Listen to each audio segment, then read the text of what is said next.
வணக்கம். டான் தமிழொலியின் இரவு நேர பிரதான செய்தி அறிக்கையோடு இணைந்திருக்கும் நான் ஜெகநாதன் சஜித். முதலில் தலைப்புச் செய்திகள்.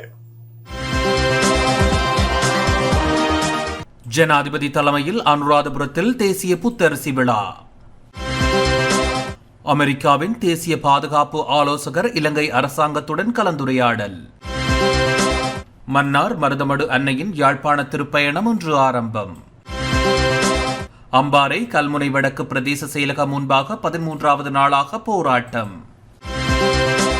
வவுனியா ஓமந்தையில் பாதுகாப்பற்ற ரயில் கடவையில் இன்று விபத்து, ஒருவர் படுகாயம். 4 வயது பூர்த்தியான ஒவ்வொரு பிள்ளையும் முன்பள்ளி கல்வியை தொடர்வது கட்டாயமாக்கப்படும் என கல்வி அமைச்சர் தெரிவிப்பு. அமெரிக்காவின் நியூ ஜெர்சியில் 4.8 மெக்னிடியூட் அளவில் நில அதிர்வு. தொடர்வது முதன்மை செய்தி.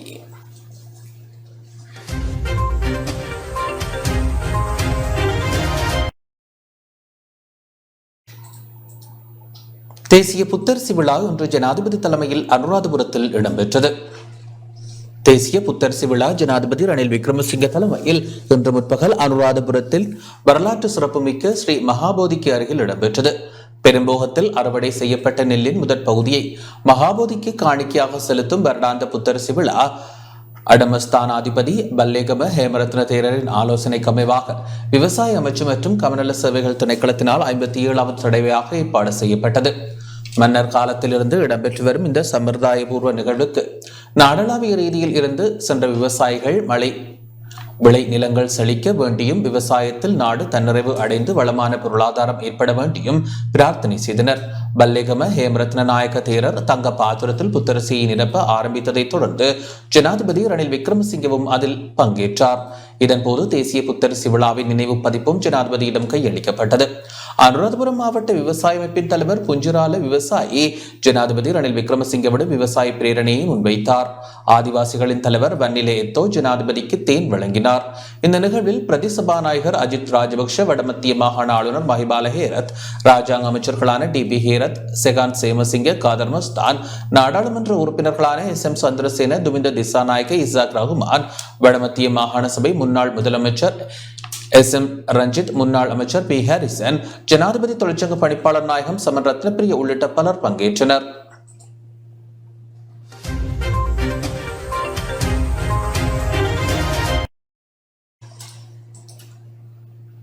அமெரிக்காவின் தேசிய பாதுகாப்பு ஆலோசகர் ஜேக் சலிவன் இலங்கை அரசாங்கத்துடன் கலந்துரையாடியுள்ளார். அமெரிக்காவின் தேசிய பாதுகாப்பு ஆலோசகர் ஜேக் சலிவன் பிராந்திய பாதுகாப்பு தொடர்பில் இலங்கை அரசாங்கத்துடன் கலந்துரையாடியுள்ளார். இலங்கையின் தேசிய பாதுகாப்பு தொடர்பான ஆலோசகர் சாகல ரத்நாயக்கவை தொலைபேசி ஊடாக தொடர்பு கொண்ட அமெரிக்காவின் தேசிய பாதுகாப்பு ஆலோசகர் ஜேக் சலிவன் பல விடயங்களை கலந்துரையாடினார் என வெள்ளை மாளிகை தெரிவித்துள்ளது. இலங்கையின் பாதுகாப்பு மற்றும் இறைமைக்காக அமெரிக்காவின் ஆதரவு, சர்வதேச நாணய நிதியத்தின் திட்டங்களை பூர்த்தி செய்தல், எதிர்கால ஒத்துழைப்புக்கான வாய்ப்புகள் தொடர்பில் அமெரிக்கா இலங்கையுடன் கலந்துரையாடியது என வெள்ளை மாளிகை குறிப்பிட்டுள்ளது. பிராந்தியத்தில் சமாதானம் மற்றும் பாதுகாப்பு விடயங்களில் ஒத்துழைப்பதற்காக இலங்கையுடன் தொடர்ச்சியான ஈடுபாட்டை பேணுவது தொடர்பில் அமெரிக்காவின் தேசிய பாதுகாப்பு ஆலோசகர் தனது ஆர்வத்தை வெளியிட்டுள்ளார்.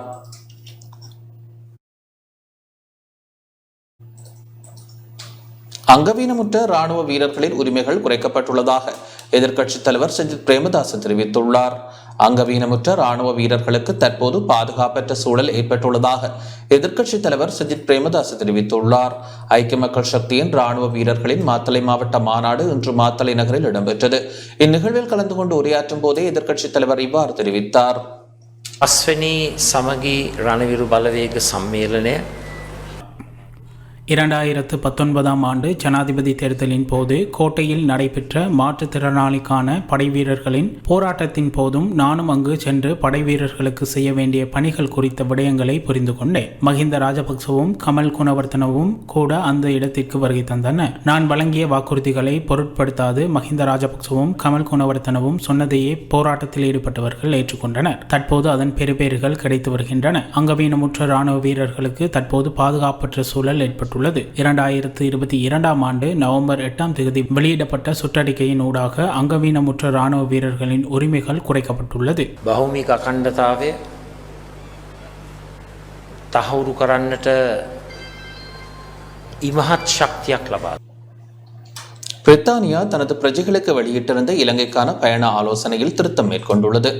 இலங்கை தற்போது அடைந்துள்ள பொருளாதார முன்னேற்றத்தினால் தனது பிரஜைகளுக்கு வெளியிட்டிருந்த இலங்கைக்கான பயண ஆலோசனையில் நேற்று முதல் பிரித்தானியா திருத்தம் மேற்கொண்டுள்ளது. அவசரகால மருத்துவ சேவைகளுக்கான அணுகல், நாட்டிற்குள் நுழையும் போதான பாதுகாப்பு தேவைகள், வீதி பாதுகாப்பு, நாட்டின் பாதுகாப்பு நிலைமை மற்றும் சுகாதார வசதிகளுக்கான அணுகல் ஆகிய விடயங்களில் ஏற்கனவே அறிவிக்கப்பட்ட தகவல்களை பிரித்தானியா மாற்றியுள்ளது. அதற்கமைய உணவு, எரிபொருள் மற்றும் மருந்து தட்டுப்பாடு குறித்து முந்தைய ஆலோசனையில் காணப்பட்ட தகவல்கள் இந்த திருத்தப்பட்ட பயண ஆலோசனையில் இருந்து நீக்கப்பட்டுள்ளன. இதனை தவிர மருத்துவ உபகரணங்களின் பற்றாக்குறை போன்ற சுகாதார சேவைகளில் உள்ள சவால்களும் நீக்கப்பட்டுள்ளன. இதேவேளை கடந்த ஜனவரி முதல் மார்ச் 27 வரையான காலப்பகுதியில் பிரித்தானியாவில் இருந்து 53,928 சுற்றுலா பயணிகள் இலங்கைக்கு வருகை தந்துள்ளனர்.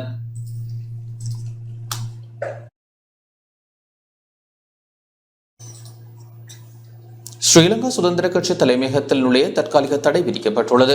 கோப்புகள் சில காணாமல் போயுள்ளதாக முறைப்பாடு செய்யப்பட்டுள்ள நிலையில் விசாரணைகளுக்காக இன்றைய தினம் கொழும்பு டார்லி வீதியில் அமைந்துள்ள ஸ்ரீலங்கா சுதந்திர கட்சியின் தலைமையகத்திற்குள் எந்த ஒரு தரப்பினரும் நுழைவதற்கு தற்காலிக தடை விதிக்கப்பட்டுள்ளது.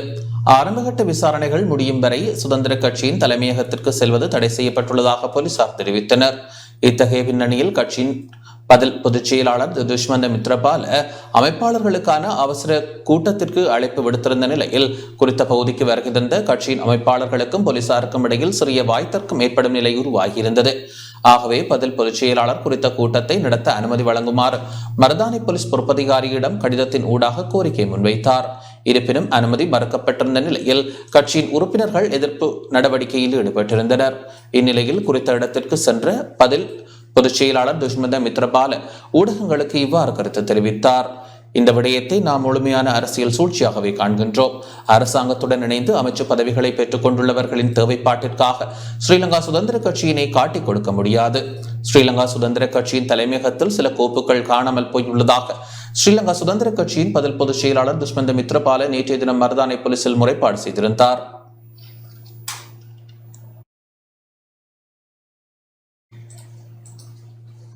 மடுமாதாவின் யாழிற்கான திருப்பயணம் ஆரம்பமானது. மடுமாதாவின் முடிசூட்டு விழாவின் நூற்றாண்டை முன்னிட்டு மடுமாதா திருச்சொரூபமானது இன்று முதல் யாழ் மறைமாவட்ட பங்குகளுக்கு எடுத்துச் செல்லப்படும் திருப்பயணம் இன்று காலை ஆரம்பமானது. மடுமாதாவிற்கு மணிமுடி சூடிய நூற்றாண்டு விழாவை முன்னிட்டு மடுமாதாவின் திருச்சுருவமானது யாழ் ஆயரின் வேண்டுகோளுக்கு அமைவாக யாழ் மறைமாவட்டத்தில் உள்ள பங்குகளுக்கு இன்று முதல் எதிர்வரும் 30ஆம் தேதி வரை பயணிக்க உள்ளது. யாழ் மறை மாவட்டத்தில் உள்ள அனைத்து பங்குகளிலும் மடு அன்னையை தரிசிப்பதற்கான ஏற்பாடுகள் இடம்பெற்று வருகின்றன. அந்த வகையில் இன்று நண்பகல் யாழ் மரியன்னை பேராலயத்திற்கு மடுமாதா திருச்சுருவம் வருகை தந்தது. அங்கு யாழ் மறைமாவட்ட ஆயர் ஜஸ்டின் ஞானப்பிரகாச மாண்டகை தலைமையில் வழிபாடு இடம்பெற்றது. யாழ் மறைமாவட்ட பங்கு மக்கள் ஏராளமானோர் மடு அன்னையை தரிசிக்க வருகை தந்திருந்தனர். அதனைத் தொடர்ந்து யாழ் மறைமாவட்டத்தின் ஏனைய பங்குகளை நோக்கி மடு அன்னையின் திருப்பயணம் இடம்பெற உள்ளது. இதேவேளை மருதமடு அன்னையின் வருகையை தகுந்த ஆயத்தத்துடன் பக்திபூர்வமாக அனுஷ்டிக்குமாறு அறிவுறுத்தப்பட்டுள்ளது.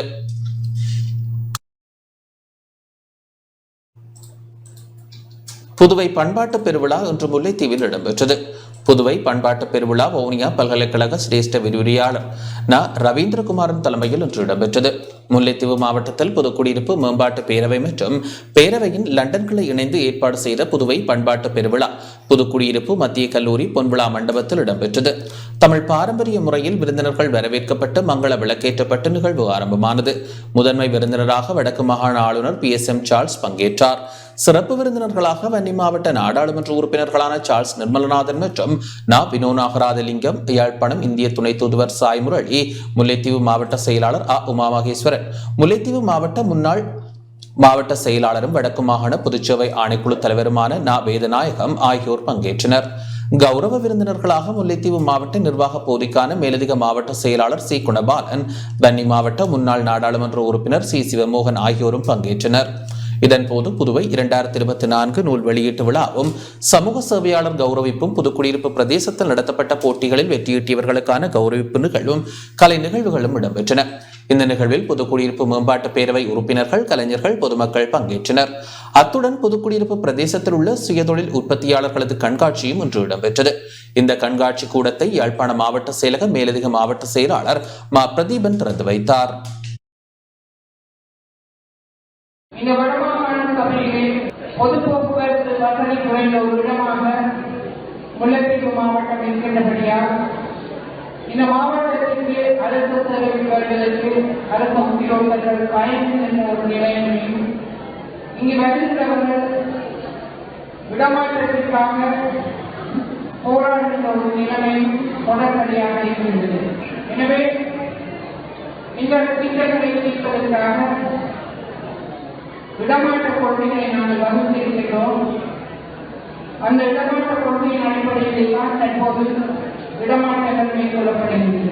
உலக நாடுகளினுடைய தூதுவராலயத்தைச் சேர்ந்த பலர் வருகை தருவார்கள். அவர்களுடைய வருகை வவுனியா, கிளிநொச்சி, யாழ்ப்பாணம் என்ற வகையிலே நீண்டு கொண்டிருக்கும்.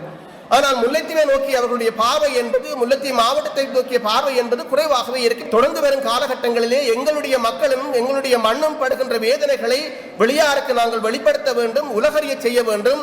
இந்த உண்மையை அறிந்து எங்கள் மக்களும் மற்றவர்கள் போன்று சீருடனும் சிறப்பாகவும் வாழ வேண்டும் என்பது மேம்பாட்டு பேரவையினுடைய மிக முக்கியமான ஒரு குறிக்கோளாகும். ஆங்கிலத்தில் going back to the roots என்ற ஒரு கருத்து உள்ளது. ரூட்ஸ் என்றால் வேர்கள், வேர்கள் என்றால் அடையாளம். அதாவது கல்வி மாறலாம், ஆடை மாறலாம், உடை மாறலாம், பாஷை, மொழி மாறலாம். ஆனால் அடையாளத்தை தொடர்ந்து பாதுகாத்து கொண்டால் மட்டுமே ஒரு இனத்தால் பரிபூர்ணமாக வடிவாக முன்னேற முடியும். அபிவிருத்தியிலே அடிமட்ட அமைப்புகள் ஆர்வமாக அக்கறையாக இருக்கின்றதோ அங்கு நாங்கள் விரைவான அபிவிருத்தியை பார்க்க முடியும். இந்த பிரதேசத்தம் மீண்டும் ஒரு தன்னுடைய பழைய நிலைக்கு கொண்டு வரும் அதான் அந்த வகையில் இது மீண்டும் பழைய நிலைக்கு விரவணும். தமிழர்களாகிய நாங்கள் கல்வியிலே ஒரு காலத்தில் இலங்கையிலே முதன்மை பெற்றிருந்தவர். இன்று நாங்கள் 3வது இடத்திற்கு சென்று விட்டோமோ என்ற ஒரு நிலை கேள்விக்குறியாக இருக்கிறது. ஒரு மாணவன் மிக ஆளுமையாக இந்த மண்ணிலே மிகச்சிறந்த ஒரு பிரஜையாக வர வேண்டும் என்றால் அவர்களுக்கு இந்த கலை, பண்பாடு போன்ற விடயங்களிலே பற்று ஏற்படுதல் வேண்டும். இந்த மண்ணிற்குரிய பெருமைகளை பறைசாற்றுகின்ற நல்ல நிகழ்வுகளை இந்த புதுக்குடியிருப்பு மேம்பாட்டு பேரவை மேற்கொண்டிருக்கின்றது. தொடர்ச்சியாக இந்த மண்ணினுடைய மேம்பாட்டிற்கு தங்களுடைய முழுமையான ஒத்துழைப்பை இந்த பேரவை வழங்குகின்ற போது நிச்சயமாக இந்த மண்ணில் இருக்கின்ற குழந்தைகள், சிறுவர்கள், முதியவர்கள், இந்த மண்ணுடைய அனைத்து தரப்பினரும் இந்த பேரவையாலே நன்மை பெறக்கூடியதாக இருக்கும். நாங்கள் எவ்வளவு தூரம் இந்த பிரதேசத்தினுடைய அல்லது மாவட்டத்தினுடைய விடயங்களிலே நாங்கள் முக்கியத்துவம் வழங்கி அதை சம்பந்தப்பட்ட இடங்களுக்கு அரசியல்வாதிகள் ரீதியிலே பாராளுமன்றம் வரைக்கும் நாங்கள் கொண்டு சென்றாலும் கூட அல்லது சம்பந்தப்பட்ட உயர் மட்டங்களுக்கு நாங்கள் சில விடயங்களை கொண்டு சென்றாலும் கூட நாங்கள் அதில் இன்னமும் எங்களுடைய இலக்கையை, வெற்றியை அடைய முடியாதவர்களாக இருக்கின்றோம். ஒவ்வொரு விடயங்களும் இந்த பிரதேசத்தினுடைய சமூகம் சார்ந்த அபிவிருத்தி, கலை சார்ந்த அபிவிருத்தி, கலாச்சார சார்ந்த அபிவிருத்தி, பொருளாதார சார்ந்த அபிவிருத்தி என நிறைவேற்றுவதற்கு ஏற்ற வகையிலே ஒரு எல்லா திட்டங்களில் முன்வைக்கப்பட வேண்டும். நமது பண்பாட்டை உருவாக்க வேண்டும் என்பதற்காகத்தான் நமது அதிகார வரலாற்று சின்னங்களான குருந்தூர் மலை, வடுக்குநாடு மலை போன்றவற்றில் நாங்கள் மோதிக்கொண்டிருக்கின்றோம்.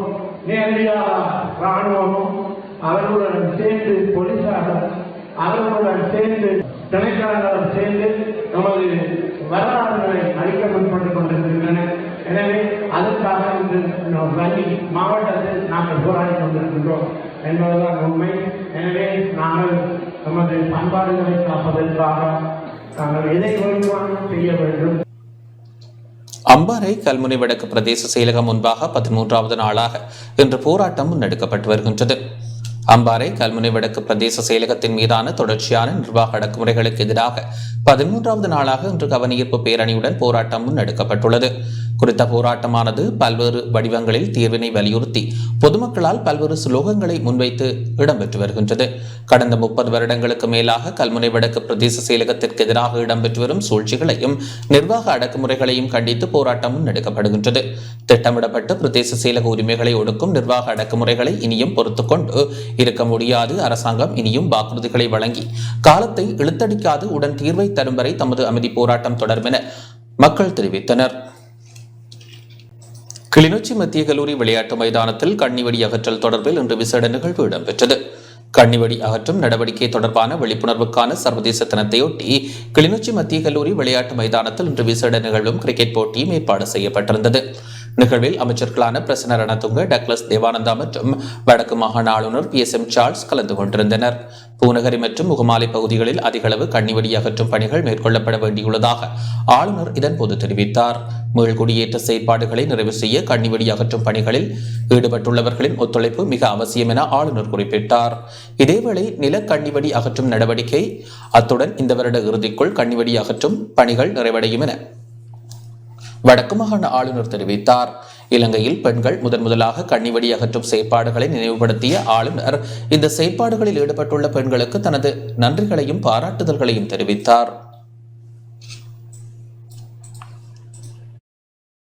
யுத்தத்தின் பின்னர் 2001ஆம் ஆண்டிலிருந்து வடக்கு கிழக்கு மாகாணங்களிலே கண்ணிவெடி அகற்றுகிற நடவடிக்கை பரவலாக நடைபெற்றுக் கொண்டிருக்கின்றது. எதிர்பார்க்கின்றோம் இந்த வருட முடிவிற்குள்ளே பெரும்பாலான கண்ணிவெடிகள் அகற்றப்பட்டு மக்கள் தங்களுடைய சொந்த இடங்களுக்கு செல்லக்கூடியதாக இருக்கின்றது. மீள்குடியேற்றம் உட்பட அனைத்து உட்கட்டமைப்பு வசதிகளும் மேற்கொள்வதற்கு கண்ணிவெடி அகற்றல் என்பது ஆரம்ப காலத்திலே பல சவாலாக இருந்தது. வவுனியா ஓமந்தையில் பாதுகாப்பற்ற ரயில் கடவையில் இன்று இடம்பெற்ற விபத்தில் ஒருவர் படுகாயமடைந்த நிலையில் வவுனியா வைத்தியசாலையில் அனுமதிக்கப்பட்டுள்ளார். வவுனியா ஓமந்தை பன்றிகைத்துக்குளம் பகுதியில் அமைந்துள்ள பாதுகாப்பற்ற புகையிரத கடவையில் இடம்பெற்ற விபத்தில் ஒருவர் படுகாயமடைந்து வவுனியா வைத்தியசாலையில் அனுமதிக்கப்பட்டார். அனுராதபுரத்திலிருந்து யாழ்ப்பாணம் நோக்கி சென்று கொண்டிருந்த ரயில் ஓமந்தை பன்றிகைத்துக்குளம் பகுதியில் சென்று கொண்டிருந்த போது கடவையினை கடக்க முற்பட்ட கப் வாகனம் ரயில் மோதி விபத்து இடம்பெற்றது. விபத்தில் கப் வாகனம் கடுமையான சேதமடைந்ததுடன் அதன் சாரதி படுகாயமடைந்த நிலையில் வவுனியா வைத்தியசாலையில் அனுமதிக்கப்பட்டுள்ளார். விபத்தில் ரயிலின் முன்பகுதியில் சேதம் ஏற்பட்டுள்ளது. இதனையடுத்து பயணிகள் இறக்கப்பட்டு மற்றொரு ரயிலில் ஏற்றி அனுப்பி வைக்கப்பட்டனர். விபத்து தொடர்பாக ஓமந்தை போலீசார் விசாரணைகளை முன்னெடுத்து வருகின்றனர். இதனிடையே குறித்த பாதுகாப்பற்ற ரயில் கடவையில் சில வருடங்களுக்கு முன்னர் இதுபோன்று இடம்பெற்ற விபத்தில் 4 பேர் உயிரிழந்திருந்தமை சுட்டிக்காட்டத்தக்கது. இதேவேளை யாழ்ப்பாணம் கல்வியங்காடு பகுதியில் நேற்று இடம்பெற்ற விபத்தில் துவிச்சக்கர வண்டியில் பயணித்த முதியவர் ஒருவர் உயிரிழந்துள்ளார். கல்வியங்காடு பகுதியில் துவிச்சக்கர வண்டியில் பயணித்துக் கொண்டிருந்த முதியவரை பின்னால் சென்ற மோட்டார் சைக்கிள் மோதியதில் விபத்து இடம்பெற்றுள்ளது. கல்வியங்காடு இலங்கை நாயகி அம்மன் ஆலயத்திற்கு முன்பாக செம்மணி பகுதி ஊடாக திரும்பி செல்ல முற்பட்ட முதியவர் மீது மோட்டார் சைக்கிள் மோதியது. இதனால் 61 வயதான மோகனதாஸ் என்பவர் சம்பவ இடத்திலேயே உயிரிழந்துள்ளதாக கோப்பாய் போலீசார் தெரிவித்தனர். அத்துடன் மட்டக்களப்பு வாகரை திருகோணமலை வீதியில் நேற்று மாலை இடம்பெற்ற வேதி விபத்தில் வயோதிப பெண் ஒருவர் உயிரிழந்துள்ளார். திருகோணமலையிலிருந்து வாகரை ஊடாக கண்டியை நோக்கி சென்ற சிறியரக காரானது பாதையை விட்டு விலகி வாகரை ராணுவ முகாமிற்கு அருகிலுள்ள மின்கம்பத்தில் மோதியதால் இவ்விபத்து சம்பவித்துள்ளது. சம்பவத்தில் 74 வயதுடைய கண்டியைச் சேர்ந்த நாகபூசணி என்பவரை உயிரிழந்துள்ளார். விபத்தில் ஏற்பட்ட அதிர்ச்சி காரணமாக மாரடைப்பு ஏற்பட்டு உயிரிழப்பு நிகழ்ந்துள்ளது. காரில் பயணித்த ஏனையோர் காயங்களின்றி தப்பித்துள்ளனர்.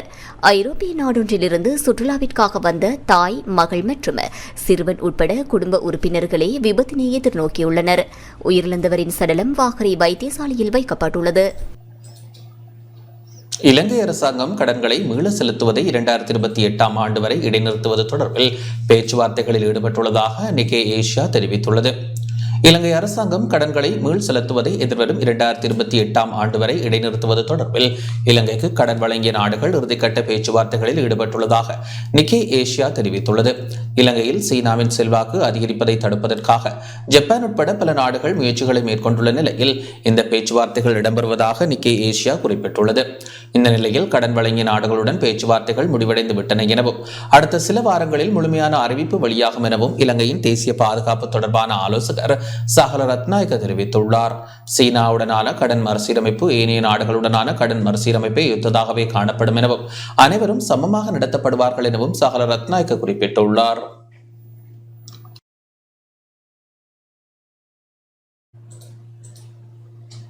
நான்கு வயது பூர்த்தியான ஒவ்வொரு பிள்ளையும் முன்பள்ளி கல்வியை தொடர்வது கட்டாயமாக்கப்படும் என கல்வி அமைச்சர் சுசில் பிரேமச்சந்திர தெரிவித்துள்ளார். 4 வயது பூர்த்தியான ஒவ்வொரு பிள்ளையும் எதிர்வரும் 2025ஆம் ஆண்டு முதல் முன்பள்ளி கல்வியை தொடர்வது கட்டாயமாக்கப்படும் என கல்வி அமைச்சர் சுசில் பிரேமச்சந்திர தெரிவித்துள்ளார். கொழும்பில் இடம்பெற்ற நிகழ்வொன்றில் இவ்வாறு குறிப்பிட்டார். அத்துடன் இடவசதி உள்ள மற்றும் மூடப்பட்டிருக்கும் அனைத்து பாடசாலைகளிலும் முன்பள்ளி வகுப்பறைகள் ஒதுக்கப்படும் எனவும் கல்வி அமைச்சர் சுசில் பிரேமச்சந்திர குறிப்பிட்டுள்ளார்.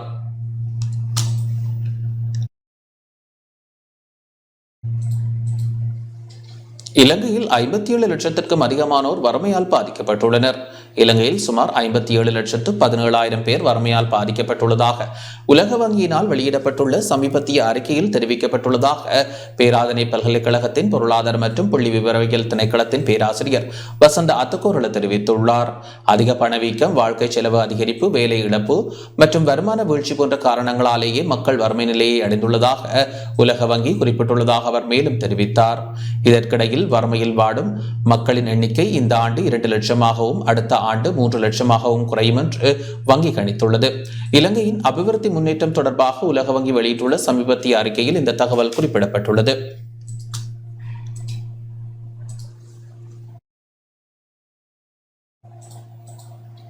கையடக்க தொலைபேசிகளின் விலைகளை குறைப்பதற்கு நடவடிக்கை எடுக்கப்பட்டுள்ளதாக தொலைபேசி இறக்குமதி மற்றும் விற்பனையாளர் சங்கத்தின் தலைவர் சமித் செனரத் தெரிவித்துள்ளார். கையடக்க தொலைபேசிகளின் விலைகளை 18% குறைப்பதற்கு நடவடிக்கை எடுக்கப்பட்டுள்ளதாக இலங்கை தொலைபேசி இறக்குமதி மற்றும் விற்பனையாளர் சங்கத்தின் தலைவர் சமித் செனரத் தெரிவித்துள்ளார். டாலர் பெறுமதி குறைவடைவதை தொடர்ந்து இந்த தீர்மானம் எடுக்கப்பட்டுள்ளது.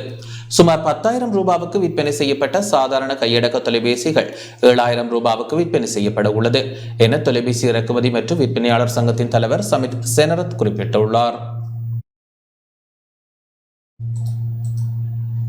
யாழ்ப்பாணம் செம்மணி பகுதியில் 18 கிலோகிராம் கேரள கஞ்சா கைப்பற்றப்பட்டுள்ளது. யாழ்ப்பாணம் செம்மணி பகுதியில் 18 கிலோகிராம் கேரள கஞ்சாவை யாழ் மாவட்ட குற்றத்தடுப்பு பிரிவினர் கைப்பற்றியுள்ளனர். சாவகச்சேரி நீதிமன்றின் உத்தரவின் பேரில் 7 நாட்கள் தடுப்பு காவலில் வைக்கப்பட்டிருந்த இருவரிடம் யாழ் மாவட்ட குற்றத்தடுப்பு போலீசார் மேற்கொண்ட விசாரணைகளின் அடிப்படையில் செம்மணி பகுதியில் இன்று காலை 18 கிலோ கேரள கஞ்சாவை கைப்பற்றியுள்ளனர். குறித்த கஞ்சாவினை உடைமையில் வைத்திருந்த சம்பவத்துடன் தொடர்புடைய மன்னார் பகுதியை சேர்ந்த 3 கைது செய்யப்பட்டுள்ளதுடன் அவர்கள் பாவித்த மோட்டார் சைக்கிள் ஒன்றினையும் கஞ்சாவை கடத்த பயன்படுத்தப்பட்டிருந்த வானொலி பெட்டியையும் போலீசார் மீட்டுள்ளனர். கடந்த 30ஆம் தேதி சாவகச்சேரியில் 4 கிலோகிராம் கஞ்சாவுடன் கைது செய்யப்பட்டு தடுப்பு காவலில் வைக்கப்பட்டிருந்த நபர்களிடம் போலீசார் மேற்கொண்ட விசாரணைகளின் அடிப்படையில் குறித்த கஞ்சாவை போலீசார் மீட்டுள்ளனர்.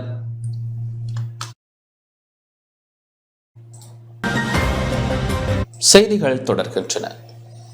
கிளிநொச்சி இரணைமடு குளத்தின் கீழான சிறுபுக செய்கையை ஆரம்பிக்க முடியாத நிலை ஏற்பட்டுள்ளது.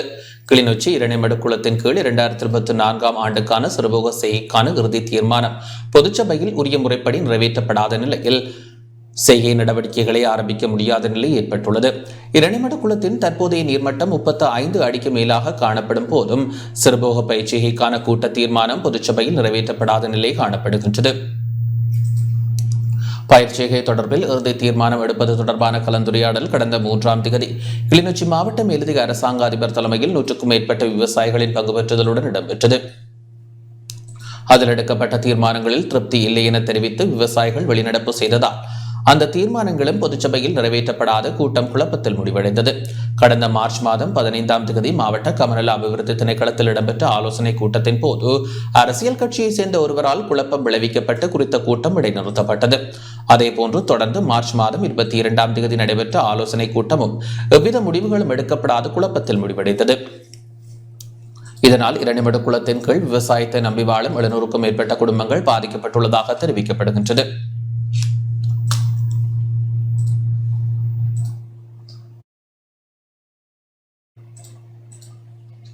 சுய தரிசனம் மற்றும் அரசு சேவையில் தலைமைத்துவம் எனும் துணைப்பொருளில் அரசு திணைக்கள அதிகாரிகளுக்கான ஒரு நாள் கருத்தரங்கு மட்டக்களப்பில் நடாத்தப்பட்டது.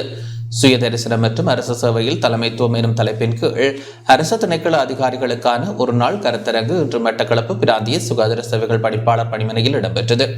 மட்டக்களப்பு பிராந்திய சுகாதார சேவைகள் பணிப்பாளர் பணிமனை வைத்திய அதிகாரிகளின் ஏற்பாட்டில் மட்டக்களப்பு முன்னாள் பிராந்திய சுகாதார சேவைகள் பணிப்பாளர் வைத்தியர் சுகுணன் வழிநடத்தலில் இடம்பெற்ற கருத்தரங்கு நிகழ்வில் வளவாளர்களாக யாழ்ப்பாணம் போதனா வைத்தியசாலை பணிப்பாளரும் வடமாகாண சுகாதார சேவைகள் பதில் பணிப்பாளருமான வைத்தியர் டி சத்தியமூர்த்தி மற்றும் கிளிநொச்சி காவேரி கலாமன்ற பணிப்பாளர் அர்ப்பணி ஏசோவா ஆகியோர் கலந்து கொண்டனர். மாவட்ட சமூக கட்டமைப்பில் அடிப்படை அவசியமான சுகாதாரம், கல்வி, பொருளாதாரம் ஆகியவற்றின் அரசு திணைக்கள பணியாளர்களாக பணியாற்றும் அதிகாரிகளின் சுய தரிசனம் மற்றும் அரசு சேவையில் தலைமைத்துவம் தொடர்பான கருத்தரங்கில் கல்வி திணைக்கள அதிகாரிகள், அதிபர்கள், ஆசிரியர்கள், வைத்தியசாலை மருத்துவ நிர்வாக பிரிவு வைத்திய அதிகாரிகள், பிரதேச சுகாதார வைத்திய அதிகாரி அலுவலக வைத்தியர்கள், அலுவலக அதிகாரிகள் கலந்து கொண்டனர்.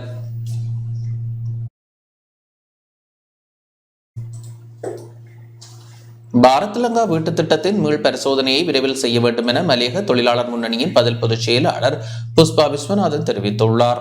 இந்திய அரசாங்கத்தால் வழங்கப்பட்டுள்ள பாரத் லங்கா வீட்டு திட்டத்தின் மீள் பரிசோதனையை அரசாங்கம் அல்லது அதற்கு சம்பந்தப்பட்ட அதிகாரிகள் உடனடியாக செய்ய வேண்டும் என மலையக தொழிலாளர் முன்னணியின் பதில் பொதுச் செயலாளர் புஷ்பா விஸ்வநாதன் தெரிவித்துள்ளார். ஹட்டன் கொட்டக்கலையில் இன்று ஊடகங்களுக்கு கருத்து தெரிவிக்கும் போதே இவ்விடயத்தை குறிப்பிட்டார். பல விமர்சனங்களையும் சர்ச்சையும் ஏற்படுத்தியுள்ள பாரத் லங்கா இந்திய வீடமைப்பு திட்டத்தை சம்பந்தப்பட்ட அமைச்சு மீள் பரிசீலனை செய்ய வேண்டும். மலையகத்தின் பல பகுதிகளில் இதனால் பல பிரச்சனைகளும் ஏற்பட்டுள்ளது. தொழிலாளர்கள் மத்தியில் ஒற்றுமின்மை ஏற்பட்டு இன்று பெரும் சர்ச்சையாகியுள்ள இந்த வீடமைப்பு திட்ட நிகழ்வை உடனடியாக மீள் பரிசீலனை செய்து சம்பந்தப்பட்ட அல்லது தகுதி அடிப்படையில் தகுதியுடையவர்களுக்கு வழங்க வேண்டும், கட்சி பேதமின்றி வழங்க வேண்டும் என்று நாங்கள் கேட்டுக்கொள்கின்றோம். ஒரு வீடமைப்பு திட்டம் மக்களின் நன்மைக்காக உருவாக்கப்படுவே வேண்டுமே ஒழிய இவ்வாறான சர்ச்சை பிரச்சனைகள் ஏற்படக்கூடாது என்பதனை நினைவில் கொள்ள வேண்டும். பல போராட்டங்களுக்கு மத்தியில் பல நாள் காலங்கடந்து கிடைக்கப்பட்ட இவ்விடமைப்பு திட்டம் செவ்வனே இடம்பெற சம்பந்தப்பட்ட அமைச்சு அதிகாரிகளும் சம்பந்தப்பட்ட இந்திய தூதரகமும் ஒன்றிணைந்து இதற்கு சரியான நடவடிக்கை எடுக்க வேண்டும். நல்லாட்சி அரசாங்க காலத்திலே பல்லாயிரக்கணக்கான வீடுகள் அமைக்கப்பட்டிருந்தாலும் அதை எதிர்கட்சிகள் தான் விமர்சனம் செய்ததே ஒழிய வீடு பெற்றவர்களோ வீட்டு பெற்றுக்கொண்ட தோட்ட தொழிலாளர்களோ எவ்விதமான விமர்சனங்களையும் வைக்கவில்லை. அது செவ்வனவே மிகவும் சிறப்பாக இடம்பெற்றிருக்கின்றது. அதனை பார்த்து இந்த வீடமைப்பு திட்டமும் நடைபெற வேண்டும். புத்தாண்டு கொண்டாட்டங்கள் நாட்டின் சட்டங்களுக்கு உட்பட்டவாறு அமைய வேண்டும் என அமைச்சர் விதுர விக்ரமநாயக்க தெரிவித்துள்ளார். சமூக ஒழுக்கத்தை மீறும் வகையில் புத்தாண்டு கொண்டாட்டங்களை ஏற்பாடு செய்பவர்களுக்கு எதிராக சட்ட நடவடிக்கை எடுக்கப்படும் என புத்த சாசன மற்றும் கலாசார அமைச்சர் விதுர விக்ரமநாயக்க தெரிவித்துள்ளார். புத்தாண்டு கொண்டாட்டங்களின் நெறிமுறைகள் தொடர்பான ஊடகவியலாளர் சந்திப்பில் இவ்வாறு குறிப்பிட்டார். புத்தாண்டு கொண்டாட்டங்களை நடத்துவது தொடர்பான ஆலோசனைகள் அனைத்து மாவட்ட செயலாளர்கள் ஊடாகவும் பிரதேச செயலாளர்களுக்கு வழங்கப்பட்டுள்ளது. புத்தாண்டு கொண்டாட்ட அம்சங்கள் மற்றும் விளையாட்டுகள் தொடர்பாக சம்பந்தப்பட்ட பிரதேச செயலகத்திற்கு அறிவிக்கப்பட்டு அவை பதிவு செய்யப்படுவதுடன் ஒலிபெருக்கி பயன்படுத்துவதற்கு போலீசாரின் அனுமதி பெற வேண்டும். புத்தாண்டு கொண்டாட்டத்தின் போது புத்த சாசன கலாசாரத்திற்கு எதிரான விடயங்கள் மற்றும் விளையாட்டுகள் குறித்து அதிக கவனம் செலுத்தப்பட்டு தற்போதுள்ள சட்டங்களின் கீழ் சட்ட நடவடிக்கை எடுக்கப்படும் என புத்த சாசன மற்றும் கலாசார அமைச்சர் விதுர விக்ரமநாயக்க குறிப்பிட்டுள்ளார்.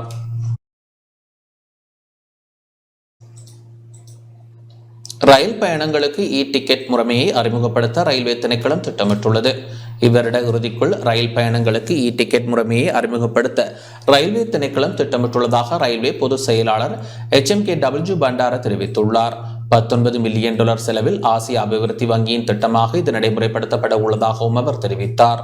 ஸ்தம்பித நிலையில் இருந்த இத்திட்டத்தின் பணிகளை துரிதப்படுத்துமாறு போக்குவரத்து, நெடுஞ்சாலைகள் மற்றும் பகுஜன ஊடக அமைச்சர் பந்துல குணவர்தன ஆலோசனை வழங்கியுள்ளார்.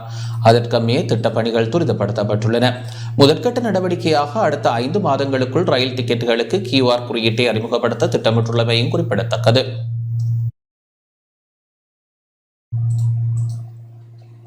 நடுக்கடலில் தத்தளித்துக் கொண்டிருந்த இலங்கை மீனவர் இந்திய கடலோர காவல்படையினரால் நேற்று முன்தினம் மீட்கப்பட்டுள்ளார். நடுக்கடலில் உயிருக்கு ஆபத்தான நிலையில் தத்தளித்துக் கொண்டிருந்த இலங்கை மீனவரை இந்திய கடலோர காவல்படையினர் மீட்டுள்ளனர். கடந்த 1ஆம் தேதி கடலுக்கு மீன்பிடிக்க சென்ற இலங்கை மீனவர் பயணித்த படகின் இயந்திரம் பழுதடைந்ததாக தெரிவிக்கப்பட்டுள்ளது. சென்னையிலிருந்து 60 கடல் மைல் தொலைவில் வங்காள விரிகுடா பகுதியில் குறித்த மீனவர் மூச்சு திணறலால் பாதிக்கப்பட்ட நிலையில் காணப்பட்ட அவரை இந்திய கடலோர காவல்படையினர் நேற்று மீட்டுள்ளனர். தொடர்ந்து உடனடியாக அவருக்கு முதலுதவி வழங்கப்பட்டதுடன் அவர் இந்திய விமானப்படையினரின் உலங்கு வானூர்தியின் மூலம் சென்னைக்கு கொண்டு செல்லப்பட்டதாக இந்திய செய்திகள் தெரிவிக்கின்றன. பின்னர் அவர் இலங்கை உயர்ஸ்தானிகர் ஆலய அதிகாரிகளிடம் ஒப்படைக்கப்பட்டுள்ளார். இதேவேளை குறித்த இலங்கை மீனவருடன் பயணித்த மற்றொரு மீனவர் காணாமல் போயுள்ளமை குறிப்பிடத்தக்கது.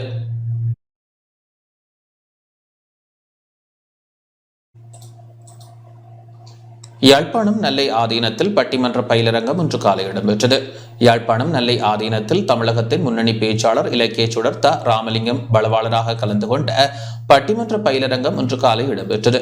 யாழ்ப்பாணம் திருநெல்வேலி அறிவாலயம் ஆளுமை விருத்தியகத்தின் ஏற்பாட்டில் குறித்த பட்டிமன்ற பயிலரங்கம் இடம்பெற்றது.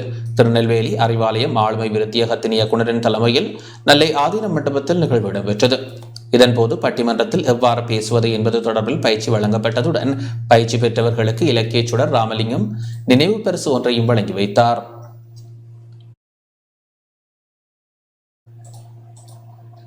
மத சகவாழ்வுக்கான கூட்டு ஈடுபாடு எனும் தொனிப்பொருளிலான செயலமர்வு மட்டக்களப்பில் இடம்பெற்றது. மத சகவாழ்வுக்கான கூட்டு ஈடுபாடு எனும் தொனிப்பொருளிலான செயலமர்வு நேற்று மாலை மட்டக்களப்பு கல்லடியில் இடம்பெற்றது. மட்டக்களப்பு வண்ணாத்திப்பூச்சி சமாதான பூங்காவின் ஏற்பாட்டில் தேசிய சமாதான பேரவையின் அனுசரணையில் செயலமர்வு இடம்பெற்றது. வண்ணாத்திப்பூச்சி சமாதான பூங்காவின் ஏற்பாட்டாளர் நகுலேஸ்வரன் வளவாளராக கலந்து கொண்டு மத நல்லிணக்கம், சமயங்களுக்கு இடையிலான சகவாழ்வு போன்ற விடயங்களை எடுத்துரைத்தார். சேலமர்வில் நாவற்குடா, காத்தார்குடியை சேர்ந்த தமிழ், முஸ்லிம், கிறிஸ்தவ சமூகங்களை சேர்ந்த சமய பிரமுகர்கள், முக்கியஸ்தர்கள், பிரதேச சர்வமத சமய குழுக்கள் என பலரும் கலந்து கொண்டனர்.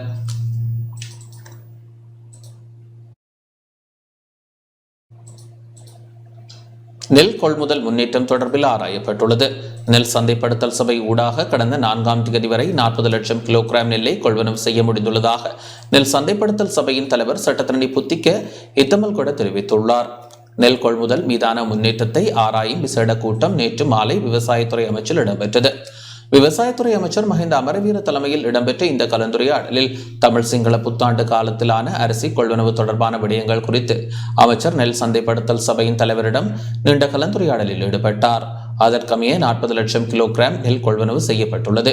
இருப்பினும் சிங்கள புத்தாண்டு கொண்டாட்டங்கள் முடிவடையும் வரை அரிசி கொள்வனவை தற்காலிகமாக நிறுத்த நடவடிக்கை எடுக்கப்பட்டுள்ளதாக அவர் தெரிவித்தார். புத்தாண்டு விடுமுறை தொடர்ந்து மீண்டும் கொள்வனவு நடவடிக்கைகள் இடம்பெறும் என குறிப்பிடப்பட்டுள்ளது. விவசாயிகள் விதைகளை விற்பனை செய்த பின்னர் வங்கிக்கு பணம் அனுப்புவதில் ஏற்படக்கூடிய தாமதங்களை கருத்தில் கொண்டே இந்த நடவடிக்கை எடுக்கப்பட்டுள்ளது.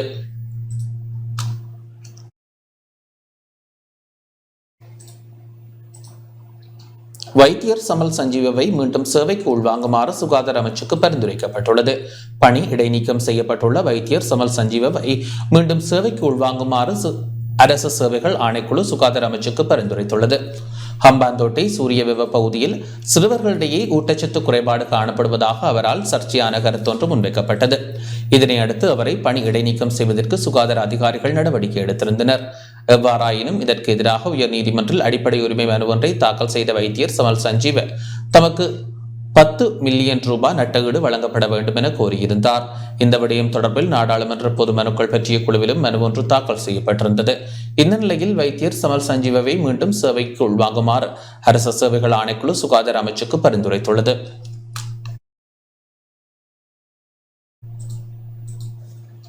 பாதாள உலகக்குழு உறுப்பினருக்கு உதவிய குற்றச்சாட்டில் தேரர் ஒருவர் கைது செய்யப்பட்டுள்ளார். ரத்கம விதுர என்ற பாதாள உலகக்குழு உறுப்பினருக்கு உதவிய குற்றச்சாட்டில் தேரர் ஒருவர் கைது செய்யப்பட்டுள்ளார். கடந்த 2022ஆம் ஆண்டு டிசம்பர் மாதம் 18ஆம் தேதி ஹாங்வெல்ல பகுதியில் நபர் ஒருவர் சுட்டுக்கொலை செய்யப்பட்ட சம்பவத்துடன் தொடர்புடைய புருமூனா என்பவரை போலீஸ் நிலையத்தில் இருந்து தப்பிச் செல்ல குறித்த தேரர் உதவி செய்துள்ளதாக போலீசார் தெரிவித்துள்ளனர். போலீசாருக்கு கிடைத்த தகவலின் அடிப்படையில் மேற்கொள்ளப்பட்ட சுற்றிவளைப்பின் போது 6 பேருடன் தேரர் கைது செய்யப்பட்டுள்ளதாக போலீசார் குறிப்பிட்டுள்ளனர். நாடளாவிய ரீதியில் மேற்கொள்ளப்பட்ட சுற்றிவளைப்பில் பாதாள உலக குழுக்களை சேர்ந்த 9 பேர் கைது செய்யப்பட்டுள்ளனர். நாடளாவிய ரீதியில் மேற்கொள்ளப்பட்ட விசேட சுற்றிவளைப்பில் பாதாள உலக குழுக்களை சேர்ந்த மேலும் 9 பேர் போதைப் பொருட்களுடன் கைது செய்யப்பட்டுள்ளனர். நேற்று கொழும்பு போலீஸ் குற்றத்தடுப்பு பிரிவினரால் கல்கிஸ்ஸ பகுதியில் மேற்கொள்ளப்பட்ட சுற்றிவளைப்பில் மோதுரை பிரதேசத்தை சேர்ந்த 21 வயதான நபர் ஒருவர் 1 கிராம் 360 மில்லிகிராம் ஐஸ் போதைப் பொருளுடன் கைது செய்யப்பட்டுள்ளார். காலி குற்றத்தடுப்பு பிரிவினரால் அம்பலாங்கொடை, காலி ஆகிய பகுதிகளில் மேற்கொள்ளப்பட்ட சுற்றிவளைப்பில் அம்பலாங்கொடை, காலி ஆகிய பிரதேசங்களை சேர்ந்த 32 மற்றும் 48 வயதான இருவர் கைது செய்யப்பட்டுள்ளனர். விசாரணையில் சந்தேக நபர்களிடமிருந்து 5 கிராம் 300 மில்லிகிராம் ஐஸ் போதைப் பொருள் கைப்பற்றப்பட்டுள்ளது. மேல் மாகாணத்தின் வடபிராந்திய போலீஸ் குற்றத்தடுப்பு பிரிவினரால் கனேமுல்லை, கிரலப்பனை மற்றும் ஹம்பஹா ஆகிய பகுதிகளில் மேற்கொள்ளப்பட்ட சுற்றிவளைப்பில் 3 சந்தேக நபர்கள் கைது செய்யப்பட்டுள்ளனர். களுத்துறை போலீஸ் குற்றத்தடுப்பு பிரிவினரால் அகுலான, பாணந்துறை மற்றும் களுத்துறை வடக்கு ஆகிய பகுதிகளில் மேற்கொள்ளப்பட்ட சுற்றிவளைப்பில் மொரட்டுவ, பண்டாரகம மற்றும் பாதுவா ஆகிய பிரதேசங்களை சேர்ந்த 3 சந்தேக நபர்கள் கைது செய்யப்பட்டுள்ளனர். இத்துடன் இந்த செய்தி அறிக்கை நிறைவடைகின்றது. வணக்கம்.